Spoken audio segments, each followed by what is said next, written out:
Welcome to dream all. চলো আজকে আবার চলে এলাম একটা নতুন টপিক নিয়ে। ভারতের সংসদ মানে ইন্ডিয়ান পার্লামেন্ট, যেটা আমাদের ৩টি অংশ নিয়ে গঠিত: রাষ্ট্রপতি, লোকসভা, রাজ্যসভা। এখানে আলোচনা করব লোকসভা এবং রাজ্যসভার মধ্যে কি কি পার্থক্য রয়েছে। সবার প্রথমে নামের মধ্যেই দেখতে পাবে তোমরা সকলে পার্থক্য একটা। ফার্স্ট অফ অল, ১ নম্বর, রাজ্যসভা আর লোকসভা কি নামে ডাকা হয়। লোকসভা নামের মধ্যেই রয়েছে লোক, তার মানে এটা হচ্ছে যে হাউস অফ পিপল। আর রাজ্যসভা কি, এটা হচ্ছে যে কাউন্সিল অফ স্টেটস। লোকসভা যেটাকে আমরা বলি লোয়ার হাউস, নিম্নকক্ষ, আর রাজ্যসভাকে বলি আপার হাউস।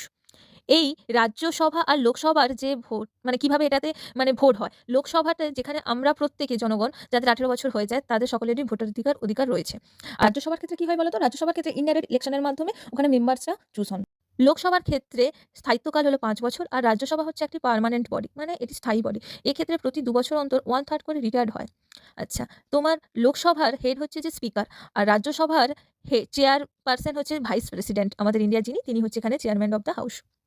আচ্ছা, যদি আমরা কম্পোজিশন দেখি তাহলে দেখবো যে লোকসভার ম্যাক্সিমাম স্ট্রেংথ ৫৫০, কিন্তু বর্তমানে রয়েছে ৫৪৩। আর আমাদের রাজ্যসভার স্ট্রেংথ হচ্ছে ২৫০, বর্তমানে রয়েছে ২৪৫, যার মধ্যে ১২ জন রাষ্ট্রপতি দ্বারা নমিনেটেড হন। Thank you for watching.